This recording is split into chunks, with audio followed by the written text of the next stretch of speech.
Hi,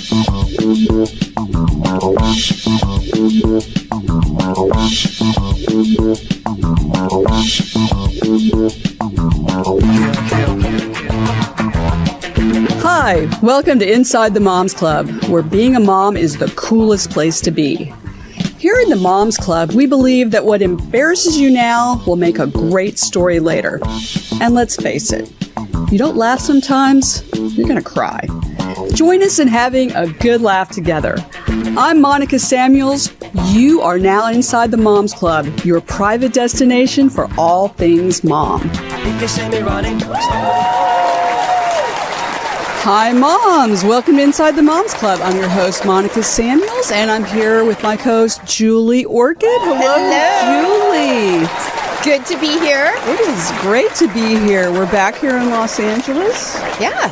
Recording the show here. I know. We've been doing live shows, but it's a delight to come here. But I'm real excited about today's show because I have been living this for the past 6 months. And I really am excited to hear great advice and all the questions that, our Zoomer moms will ask. Well, so our listeners know what we're talking about. So you've put your parents... That always sounds bad. I don't think that's... I didn't put my parents anywhere. Right. My parents chose to move to independent living, which I think is a great thing. But it's comical, too, because honestly, I have 2 grown children, 17 and 21, and I am running a little bit of... there's a little back step, I think, in life where sometimes I'm running a little bit of a toddlers all over again. And I don't mean that in a disrespectful way, but we're learning new things and we're going back to basics and learning how to do a new way of life. And it's comical at best. I mean, I love my parents. I spend a lot of time with them. So I want the best for them. And I want to know how to do it as an adult child of helping my parents the best way I know how.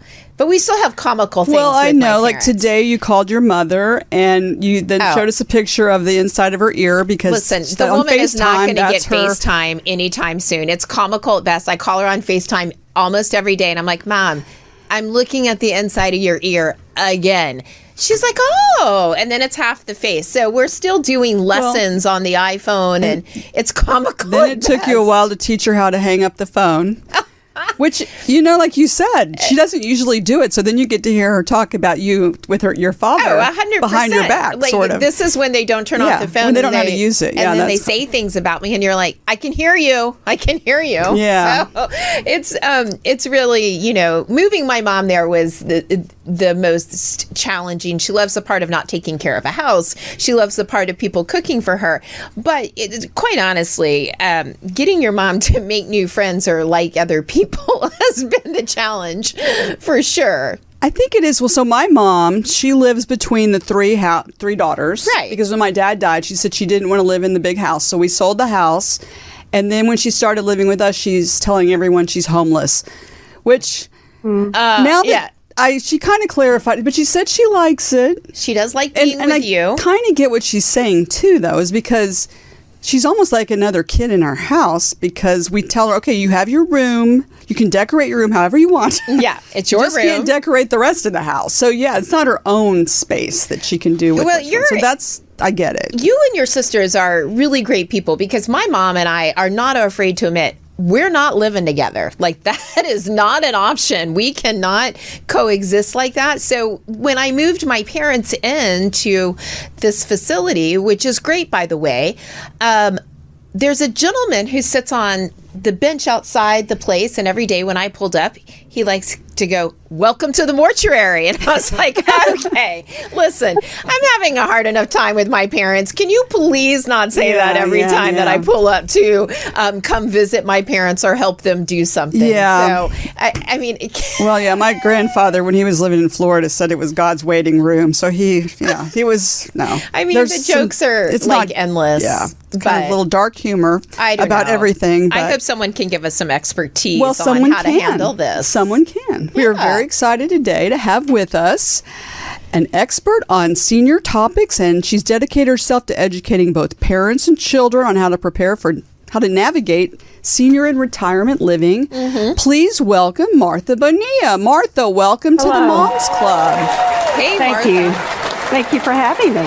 Yes, thank you for joining us. I mean, there's so many things we can talk about. Like there's so many issues with this, and we call ourselves the sandwich generation because, as Julie said, she counted her 17-year-old as being grown up already, but not quite. Not quite. And Yeah. so she's still, as a teenager, and then she has her parents, and I know what that's like. And then there's other issues like where do your parents live, either if they're still both alive, or my father passed away, but in his case, for example, let's start there.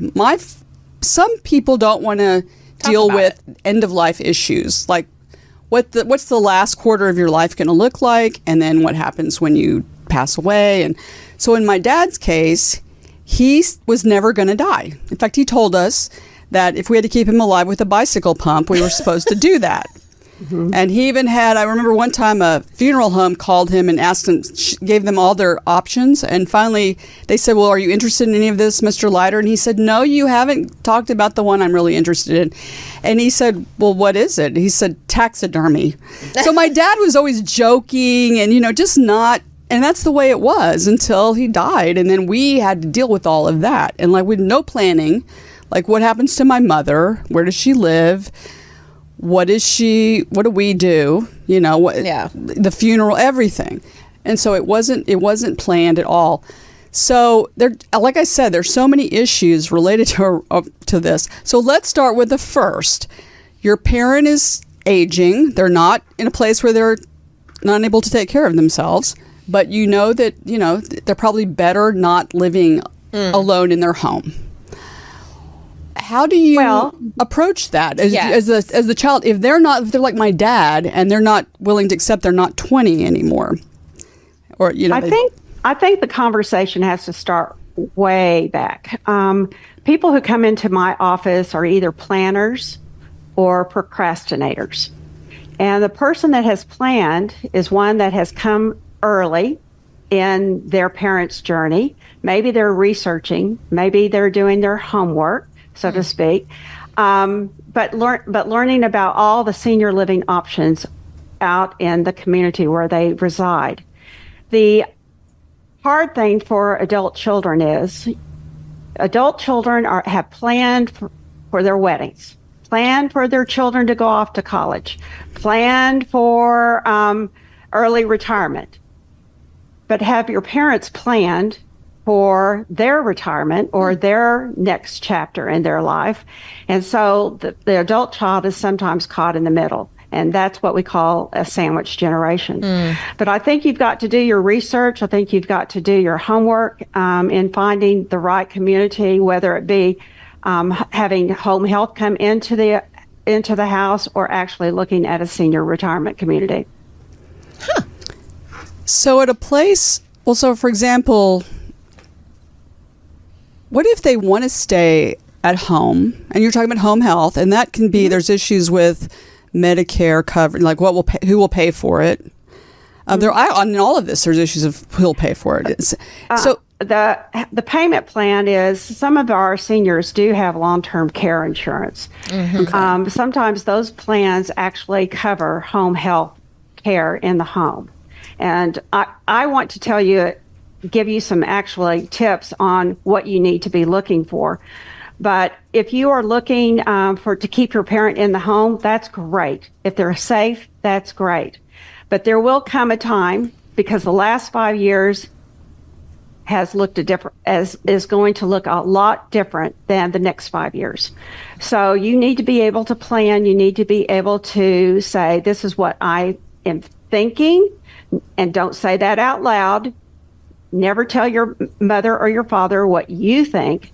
You could possibly say, would you be open to the concept of maybe senior living or having someone in the house? Would you be open to that? Would you be agreeable to that? But I never want to say to my parent, I think this is what you need to do. You are the adult child. You will always be a child in your parents' lives. Yeah. And at what point, so for example, my aunt, it wasn't until she fell, and she lives in Ohio where it's very cold, and she fell by the side of her car, and she was laying there with injured, and a neighbor saw her, and they were able to get assistance and to take care of her so she didn't die and freeze to death. But she now wears a little life alert thing around it because she still wants to live in her house, but she's by herself. Is there a point in time where you look at your parents and like, I should ask the question, are you amenable to these things? Because before it happens, because before that fall happens. Right. And so many. We have another friend whose mother just fell in the bathroom, broke her hip, and was laying there for 12 hours. Yeah. I mean, these things happen. So you don't want to feel guilty that you didn't anticipate it. But what's the right time to start broaching those things? Like, would you consider, because maybe we don't feel that comfortable, we're worried about you living by yourself, or would you wear one of these things? I mean, I know it's kind of, with some seniors, it gets to be a little bit of not a joke, but if you say, well, I want you to wear a life alert, they joke about it, but it's not funny. I mean, my Aunt Nell appreciates, she really needed that. But how do you broach that, or when should you? They say to begin a conversation at the age of 70, and I actually don't think should be a definite time. I think it should happen any time that you possibly can broach the subject, and it gives an opportunity that you are not threatening, or you're talking about the future in a non-threatening way. But if you have a crisis situation in the house, you're one step behind. You need to figure out what to do if something does happen. That life alert button is great. Your neighbors are probably on the watch, but do you really want your neighbors to be watching your mother and father? That's another thought. Yeah. When you are in a situation where the aunt fell, broke her hip, she had to go to the hospital, and then she had to go into some kind of rehab community. That is probably the easiest time. It's during a crisis time, but it will give them an eyesight as to, yes, it's time for me to move. Crisis situations happen all the time. They come across my desk all the time. Yes. What do I do? I've got a daughter on the phone. She's crying. She doesn't know what to do. So go reach out to a professional in a community and say, what are my next steps? We are able to help you. We want to help you. And, we can develop a plan together. Main thing is, don't wait too long. Don't wait until a crisis has happened, and do your homework first. Yeah. That's really good information. You bring a good point that, I had both situations happen. A crisis happened, and I had to move my mother's sister into skilled nursing and then to assisted, and she didn't make it. She passed away a couple months ago. So there's this fallout of dealing with the pressure of an emergency. And as a retired ER nurse, I saw this all the time with broken hips and, people having to make adjustments rather quickly, which can be jarring to the family and especially to your loved one. So now you're there. The people are living there. My parents are living there. What are the expectations from your residents of the adult children, what they like to see? I mean, how often, do we visit? Are going to activities with them? Should we be these seem like simple questions, but I'm sure you hear it all the time from your residents about, what they'd like to see from their family. What is our homework when our parents are making such a large transition? Isolation is very detrimental to a senior's health. When you are in a community, you will have other people that are like you in the way of similar interests, similar activities. Communities have to have certain activities, entertainment, presentations, or they're not going to be relevant in today's world. At our community, we have classes for those who want to learn about their iPhone. And I heard you all talking about, the phone that can't be turned on, or doesn't know how to be disconnected. We have those classes. Yeah. We have the classes for people that are wanting to learn Spanish. We have ballet classes. We have tap classes. We have Zumba classes. But you want an active lifestyle, and in your search, always on your community webpage, wherever you are looking, they will have activities that they are involved in with their residents. Residents also sometimes don't understand that, yes, you can still go off campus and go to the symphony or go to your church of choice outside of the community. And generally, the community does have transportation to those events. So it's not just, you're not in a bubble. Yeah.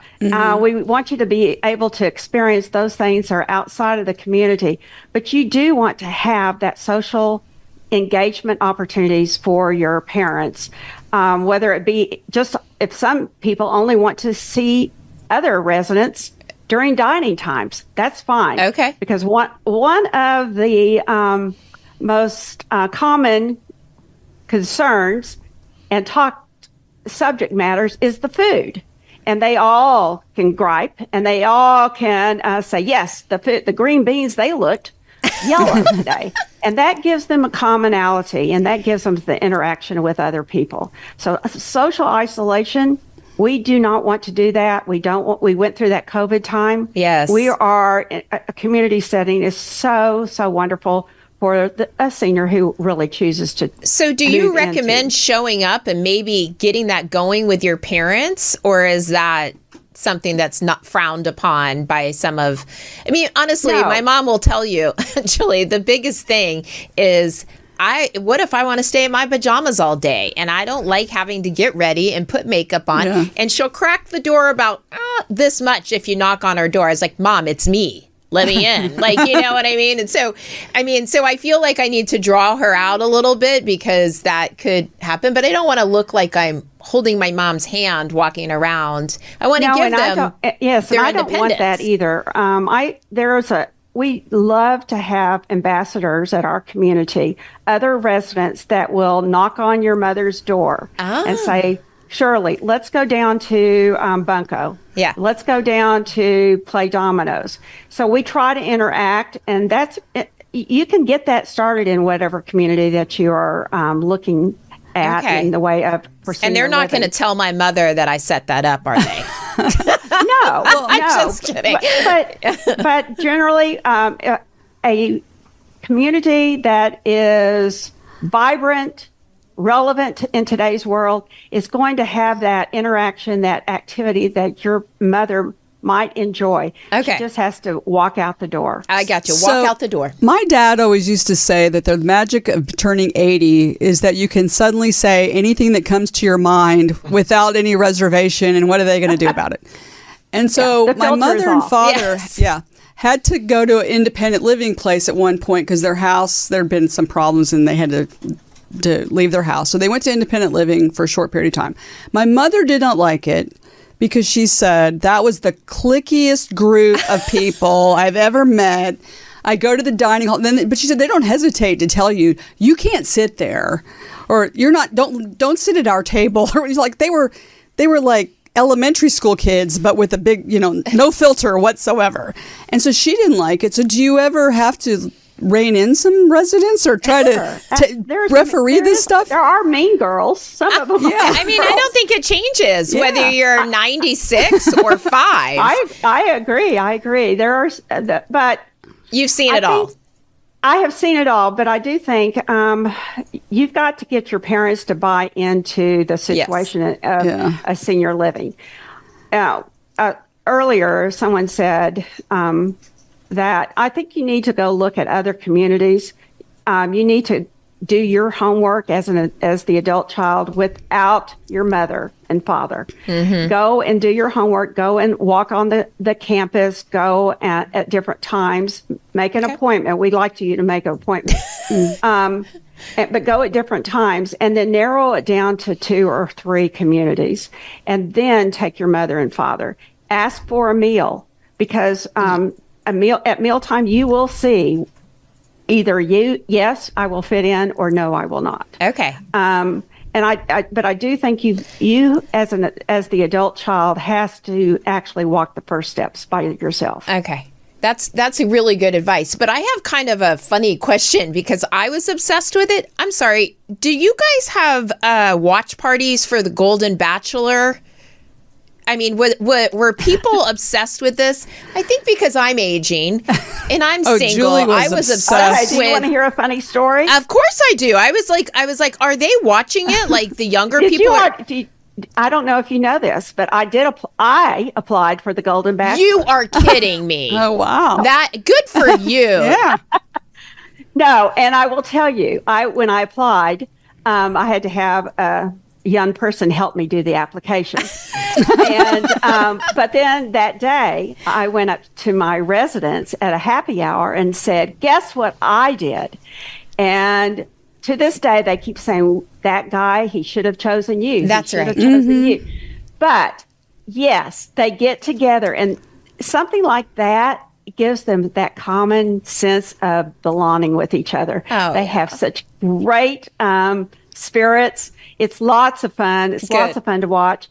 Talk about, of course, I'm in Texas, and the Cowboys are a big deal. So yeah. football season, we get together, we watch the Cowboys games, and we always dress in, the blue and silver. Yeah. So, yes. Monica, we found your place. I know. Where is that? 'Cause, Lots and lots. I'm a Cowboys fan, Mavericks fan, Rangers fan. Oh, yeah. Yeah. I'm going to write that got it down. all. I'm going to tell my kids. This is where I want to go. My husband and I are planners. Like my husband actually is a planner for this because one day my kids walked over to our copy machine and they pulled these sheets off and it was my husband had written out his entire funeral service that he planned with a lot of crying mixed in there and a lot of great speeches. Now, one of the people that he chose, he no longer talks to, so I don't Yeah, think that's that's gotta happening. change, yeah. But yes, I like to plan. So yeah, I want to get the name of this. One last thing, and then we're going to get to our Zoomers. The cost of some of these things, like these independent living places are, I mean, I've heard that in some cases you have to put $1 million in and then you pay monthly and they give you some of it back Yeah, later. some of or it's outrageous. Something's unaffordable. Or maybe it's not. I don't know. What's the range or how do people afford this? Well, back to some basics. I think you also should look at whether the community that you're looking at, dangling preposition, is either a nonprofit or a profit community. Ah. That also will give you some insight as to where they actually have their revenue. Does it go to a group of investors or does it stay on the campus or in the community itself? Long-term care is something that most, not all, but most seniors do have something, and it's called long-term care. It's a monthly payment that they have made or a yearly payment to a company such as John Hancock, Transamerica. Genworth is one that a lot of companies, a lot of seniors have. That will pay for a licensed community, not independent living. Independent living is generally a private pay situation. And yes, there are entrance fees in some communities. They can range up to $1 million. And it's dependent upon the size of the apartment, the kind of an apartment and such, and the way that their community is based on. When you're in a licensed community, such as assisted living, memory support, skilled nursing, short-term rehab, long-term care, you are in a licensed building and long-term care insurance will pay for that. If you do not have long-term care insurance, it is a private pay and you will be using your assets, your retirement funds and such. Medicare does not pay for residency. They sure anywhere. don't. Yeah. I've been through this the past few months. I mean, That's right. Medicare will pay for short-term rehab, short-term rehabilitation, such as your mom had a fall. She went to the hospital. She now needs to go to a short-term rehab hospital, and Medicare will pick that up to 20 days. Medicare does not pay for a residency, does not pay for bricks and mortar. no, they do not. Medicaid will pay sometimes, but you do have to qualify. You have to have slight assets, very slight funds. I think it's like $29,000 a year that's your annual income. And all that information can be found on Medicare.gov. as well as the Medicaid information. I mean, it's such a fun process. I feel like my face is on the wall at Medicare and they're throwing darts at it because I've called them so many times this spring. And it's I've learned a lot. I've learned a lot about the system. So, I mean, I'm excited to learn more from you today. It's been enlightening. Well, now you teach classes I heard you teach some classes for people like us who are in with homework on getting your parents ready. Is that true? I do. Well, I don't actually teach, but I do try to explain. I try to school you, and I'll tell the adult children sometimes, I will throttle you if you don't do what I say. Adult children need to have conversations with their parents or parent about their finances.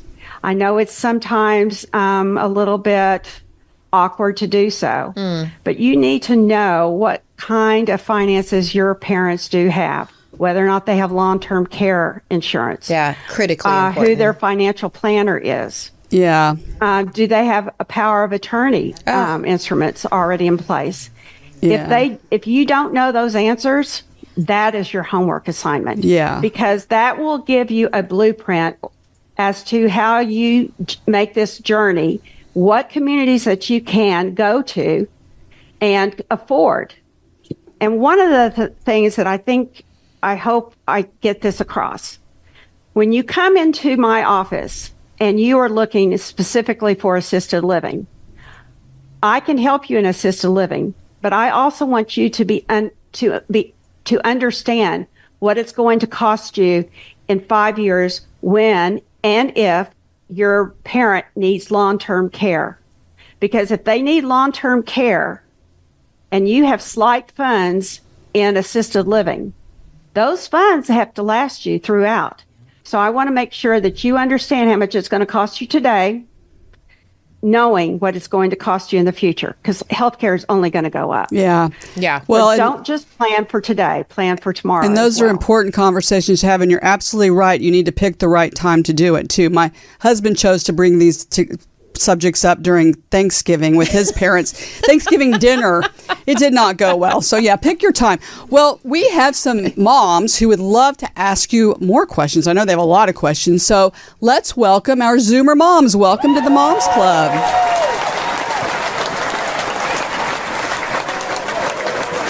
Okay, moms, I'm going to introduce each one of you and just tell us a little bit about yourself and then ask Martha a question. Let's start with Jennifer. Welcome to the Moms Club. Hi. Hi, Jennifer.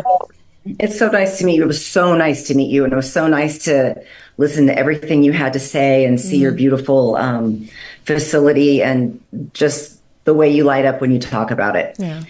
My great grandparents they were managers of an assisted living place. And I would go there as like a really young child. It was one of my favorite places to go because I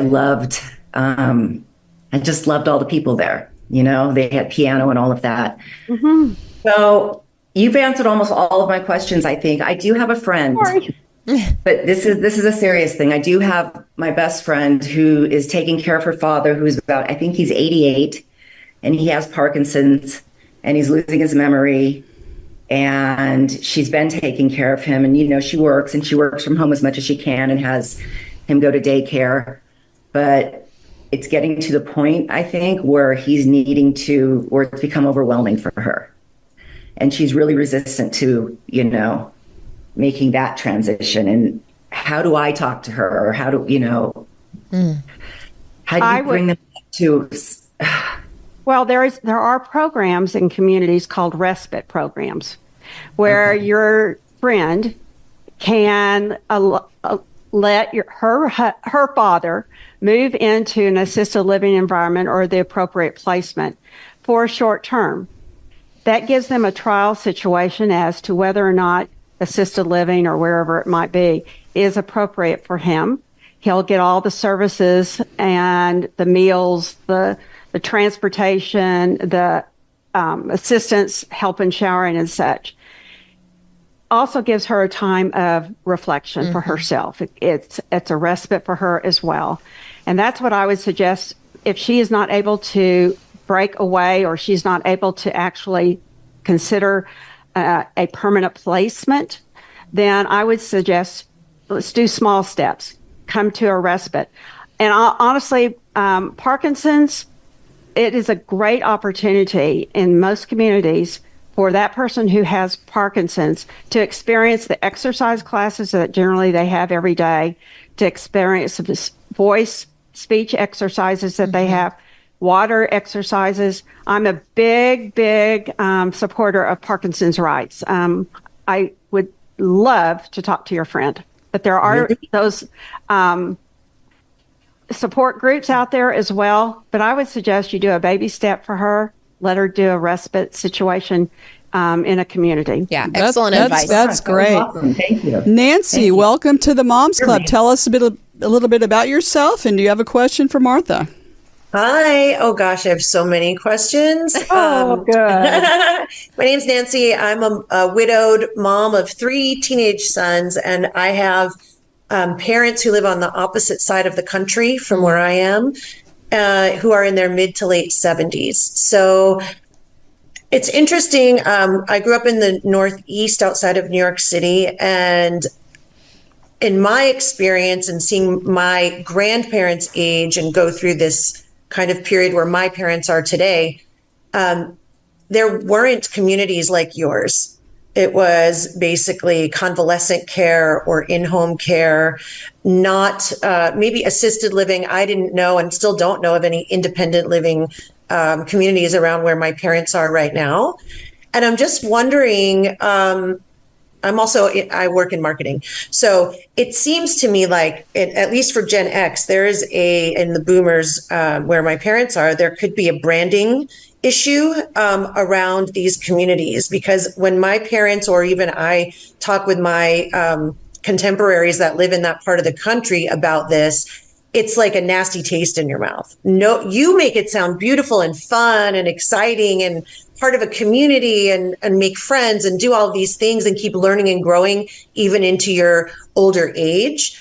But I've never seen that. And when I have spoken with my parents about it, and they can't think of it in that way either. Mm-hmm. So is there anything the industry might be doing to help with this kind of perception of what it means to go into this transitional stage and new way of living as you're reaching into your 80s and beyond? There is a group, a state group in every, it's called Area Agency of the Aged. And they are geriatric care managers, and they will help facilitate a conversation between you and communities. We call on them sometimes to help do assessments, which is here nor there, but there are gerontologists out there. Sometimes their gerontologists are connected with churches as well, and they will be able to help guide you and give you recommendations. In that same vein, there is a term that we use in our community called a CCRC. There's a lot of alphabet letters out there. It's called Continuing Care Retirement Community. It is a community that has everything under one roof, so to speak, not literally, but a continuing care retirement community has independent living, assisted living, short-term rehab, memory support, long-term care, hospice services. So you might want to Google and say, give me the CCRCs in the Northeast and see what you come up with. But again, the area agency will help you as well as to give you some insight as to what's in your parents' location. My concern to you is this. They're 70 years old and they're at home and they're safe. When they're 85 or 90 and they are having multiple stays in short-term rehab because they are getting pneumonia, they have UTIs, and you, a single mother, has to fly up there several times to check on them because you're in charge of their care. You need to have the conversation, Mom and Dad, this is where I live. Would you be opposed? What would you think? Would you be agreeable to moving to where I am so I can have a better handle on your health care. And I want you to be around my kids. So not just right now, this is what you're looking for. Think about what's going to happen in the future. A good plan. That's good.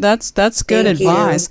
Hind, welcome to the Moms Club. Tell us a little bit about yourself, and do you have a question for Martha? Yes. Oh my God, this is so, it's just like what I deal with in my business. My name is Hind Ainab. I'm a real estate agent in Los Angeles, and I'm usually the one that gets called in as the sandwich generation is taking the parents because the homes needs to be sold. And one of the things that I've seen and experienced is people wait till the last minute, and then when we're in the process of selling a home, there's no trust that that's done. There is no plan, and sometimes this is the asset that the parents have that's actually going to have to take care of them for the long-term health.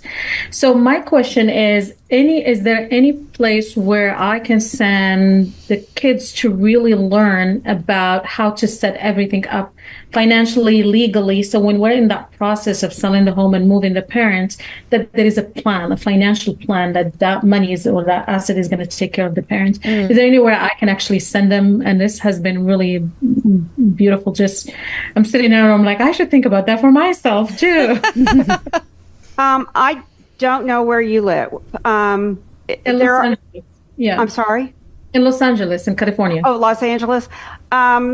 In Dallas area, which is where I live, there is a place called the Senior Source, and they will help you, guide you with financial and legal documents to help prepare. I would reach out to an elder law attorney and get them on board, and then go to a financial planner as well, and they will be able to network you into all the documents that you need. You can also do power of attorney online, which is so crazy to me, but you can. But you can Google almost anything, but look for a financial planner, look for an elder law attorney, and they should be able to plug you into the right people. Yeah, that's good advice. Patty, welcome to the Moms Club. Tell us a little bit about yourself, and do you have a question for Martha? Hello.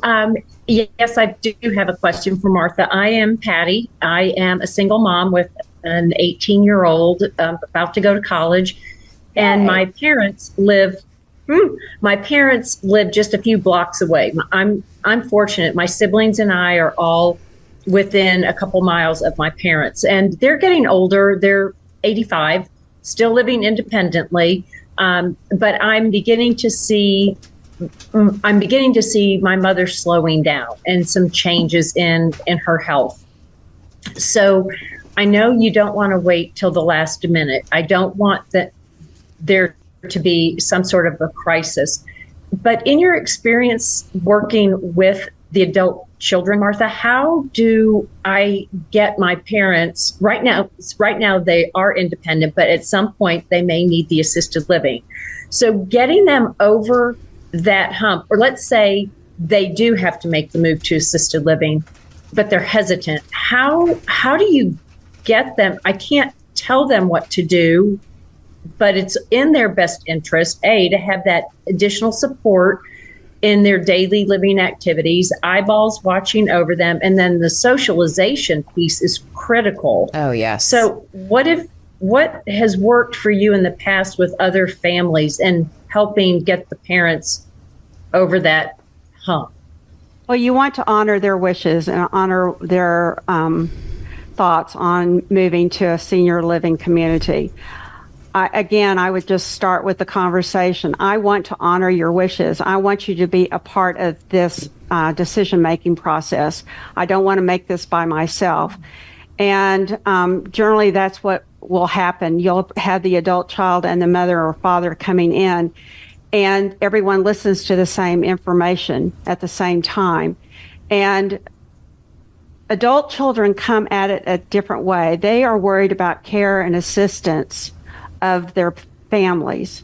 When the adult or the senior comes in, they're worried about their stuff, their cats, their Hummels that are sitting in the bookshelves, and they're worried about, I have so many now. this is where I made all my memories. So you've got to bridge that gap. So you've got to honor their wishes. You need to go through and think about, let's talk about new memories that can be made.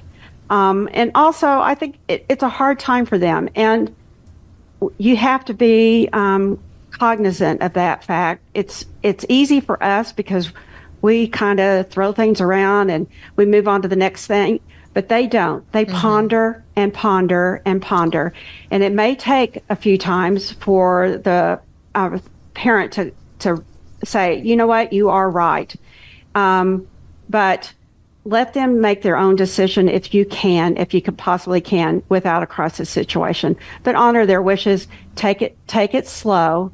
They move on a different pace than you do. Yeah, that's. I like the idea of new memories. I think that is key. That if you position it that way, that's really important. And I didn't mean to laugh, but I have more Hummels than I know what to do with in the past 6 months. That I mean, honestly, like from my mother's sister to my mother, I was like, what in the world is happening in my office? I dread what my poor children are going to have to go. I can't even talk about They don't even want to think about all the things that I've collected over the many years. And when my father died, it was very traumatic. This is your chance. Get rid of those things. Yeah. Well, when my father died, it was very traumatic for my mother because suddenly she had to she wanted to sell her house. And so she went in a estate sale and she had to watch all her stuff leave. And she'd already lost her husband. So, you want to hopefully deal with that before that comes to that point. Emily, welcome to the Moms Club. Do you have introduce yourself, please? And do you have a question for Martha? Hello, thank you. Yes, I'm Emily. I am a mom of 2 fun kiddos. I have elementary and middle school age right now, which makes for a lot of those. It'll be a great story later moments. Right. Similar to what the previous mom mentioned is that I'm blessed to have, parents and in-laws nearby. One is less than a minute. The other is all of 10 minutes away. So it gives us a lot of opportunity to see those everyday situations. But they also are very much set on just being independent, staying in their homes. So one of my questions I have for Martha is, if they continue on that, trajectory, wanting to stay home, I heard talk of assisted living, memory care, skilled, can you tell me the difference about a few of those? Because my concern is we're kind of going to jump over that first step. Okay, I'd love to. Independent living. I'm speaking specifically of a CCRC, Continuing Care Retirement Community. Independent living is a lateral move from your home into an apartment or a cottage or a little villa, depending upon what the name of the independent living area is in the community that you are researching. You do not receive any services generally. You do have a meal plan. There's generally a minimum age requirement. You've seen a lot of 55 and older communities popping up as well. Services might include meals, like 1 meal a day. Sometimes there's housekeeping, but you don't receive any medical services or any assistance. Generally, it is not a licensed building. It's not regulated. When you are looking at assisted living, you're looking at a licensed building, and it is regulated, and there are certain things that are provided to the residents. Honestly, I don't like the words assisted living. I like living with assistance because that's what it is. It's still a resident that is somewhat independent, but needs some services. You might have heard the words activities of daily living, or ADLs. There's another alphabet. Activities of daily living are some things that are provided in assisted living, such as help in toileting, help in meal preparation. We take care of 3 meals a day. Help in transferring, sometimes moving from point A to B. There's generally a monthly rental. When you're in assisted living, you are looking at a rental. Private pay, long-term care insurance, those are all things, those are the ways of payment, and you are licensed. So you have to have certain qualified staff members to be in the building taking care of your loved one. You'll have certified nursing assistants, CNAs. You might have LVNs.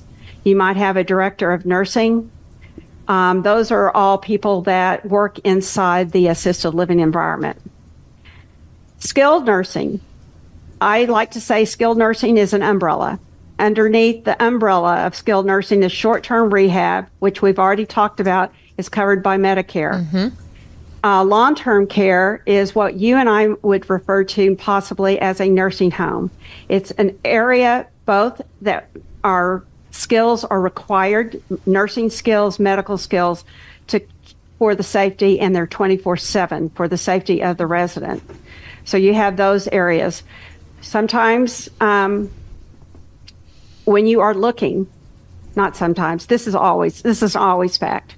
When you are looking at communities, ask for the disclosure statements of the community when they are licensed, meaning assisted living and above, because that will give you also another blueprint to compare apples to apples. One, community A, community B, how do you compare them after you've seen them and you've walked and had a tour, maybe had lunch? Get their disclosure statements and compare. And that helps you give just a great comparison as well. That's great. That's very informative. Michelle, welcome to the Moms Club. Tell us a little bit about yourself, and do you have a question for Martha? I am a mom of three, 2 college daughters and 1 in high school. And my mom lives close. She's 75, doing great, no health problems.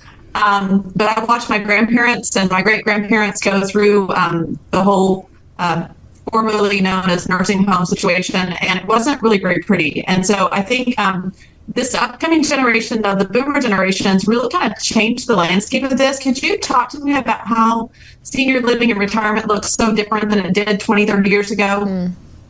Well, today there are 65-year-old people having a birthday. So every day they say 10,000 people, 65 and older, are having a birthday. Senior living is going to be completely different when I am looking at 80. Not quite there yet. But I think we are in a time where we are looking at wellness, the whole wellness of the whole body, mind, spirit in senior living. It's not just taking care of a person needing a shower. It's taking care of their mind, taking care of their spirit, having more reflection. My generation is going to require more IT help or IT wants and desires. Communities should have an IT department on site, but we are going to be wanting more and more and more. I think we are, but I know we are. I think we are looking at more of a health-based, wellness-based, not so much a service-based, which is still important, but I think we want to encompass body, mind, and spirit.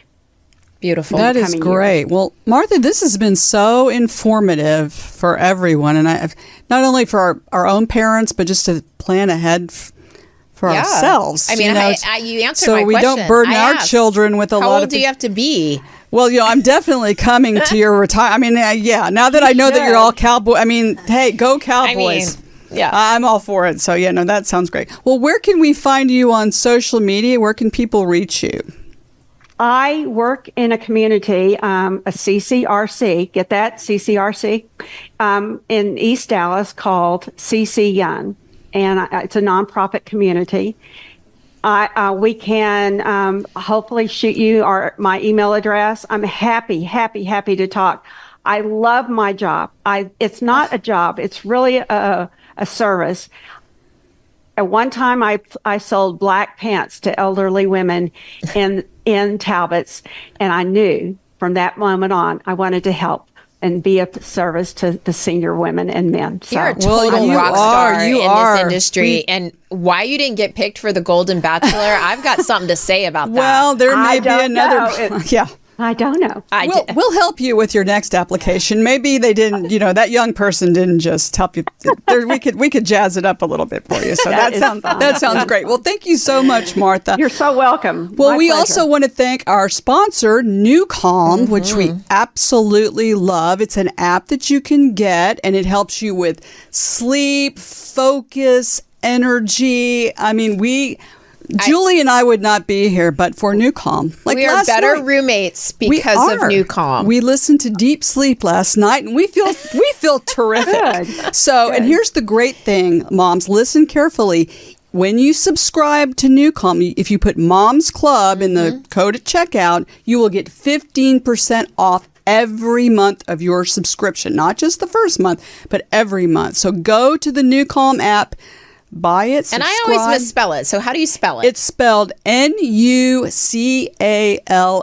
There you go. Newcom. Newcom. That's a good point, Julie. Well, I'm just saying, I've had some issues. For those spellers out there, yeah, because if you knew how to spell, you might miss it. So yes, Newcom. Yeah. So definitely check that out. And check us out on social media at Inside the Moms Club. We're on Instagram, TikTok, Facebook, and on our website, InsideTheMomsClub.com. Check us out there because we got some exciting things coming up. And you met all these Zoomer moms today. Yeah. Someday, ladies, if you want to be a Zoomer mom, check out our website, and you too can be on the show and be a Zoomer mom. And we know you'd have fun with us here. Well, yeah. Julie, I can't believe it. These shows go by so fast. Yes. And we're done already. I can't believe it. But we'll be back next time with celebrities and extraordinary women, moms just like you. We thank you so much for spending all your precious me time with us. And remember our motto out there, ladies. If you don't laugh sometimes, you are going to cry. So keep laughing, moms. We'll see you next time inside the Moms Club.